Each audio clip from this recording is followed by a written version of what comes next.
Reference की base पे आपको मिले आर्टिकल्स या मेरिट पे मिले? ये एंटर किया, किस फर्म से आपने आर्टिकल्स किए? मैंने आर्टिकल्स किए KPMG तासीर हादी एंड को से, इस्लामाबाद से, और बिग फोर में आती है, सबको पता है, obviously a very very prestigious firm. मेरा जो आर्टिकल्स का एक्सपीरियंस है इट्स वेरी इंटरेस्टिंग। मेरे पास रेफरेंस था बिग फोर की एक फ़र्म का, और मेरे पास फ़र्म का जो रेफरेंस था वो ऐसा था कि बाकायदा फ़र्म के जो पार्टनर्स के नाम आते हैं ना फ़र्म के अंदर, मेरे पास उनका रेफरेंस था। अब मैं वहाँ पर गई हूँ और वहाँ पर मेरा इंटरव्यू हुआ and they did not like that I wear hijab. So they told me that will you take it off? I said I will never take it off. So you keep your articles with you. मैं जा रही हूँ यहाँ से. ये वो जगह है जहाँ मेरा रेफरेंस था. मैंने अप्लाई किया KPMG में.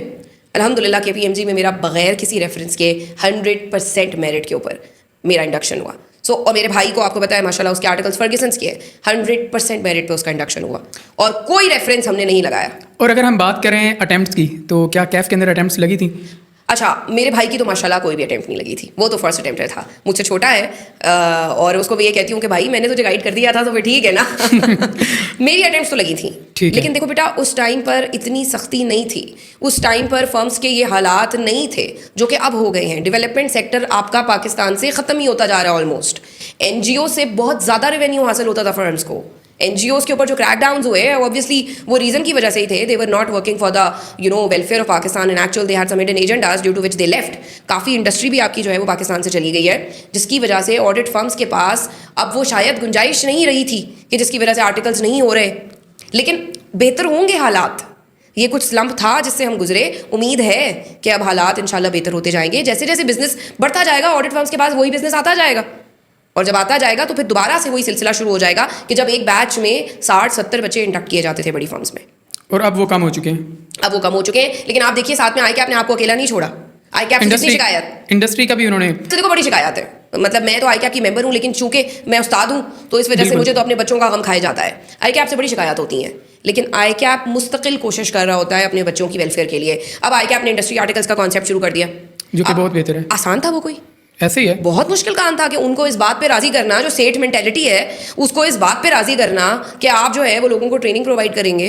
उनको ये समझाना कि आपने अपने पैनल पे इतने नंबर ऑफ चार्टर्ड अकाउंटेंट्स रखने हैं और फिर उनको ट्रेन करना, ये आसान काम नहीं था. बिल्कुल. लेकिन ये बेड़ा ICAP ने उठाया, और ये जो जिसको टूप कहते हैं, ट्रेनिंग ऑर्गेनाइजेशन आउटसाइड प्रैक्टिस. अब आपका बच्चा यूनिलीवर में काम कर रहा है, अब आपका बच्चा जो है वो HBL में काम कर रहा है, अब आपका बच्चा जो है वो नेस्ले में काम कर रहा है.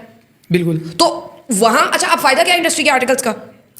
4 साल मुझे ये बताओ कि एक एंटरप्रेन्योर के तौर पे सोचो कि मैंने 3.5 से 4 साल एक बच्चे पे इन्वेस्ट किए.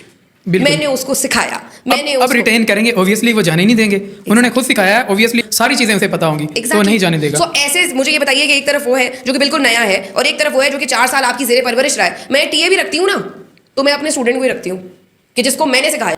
मैं तो असिस्टेंट नहीं रखती अपना जो कि मेरा बच्चा ना हो. तो आप सोचिए कि वो नहीं रखेंगे आपको.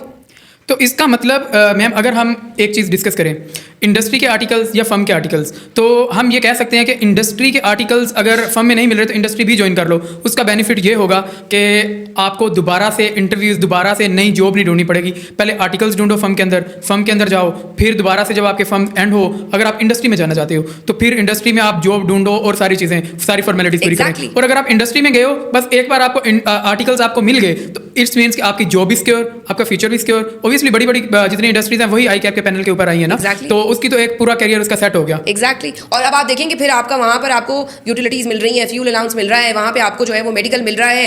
पहली जॉब के अंदर इतनी ज़्यादा फैसिलिटीज़ मिलना, it is not that easy. And you are not sitting at home for even one day.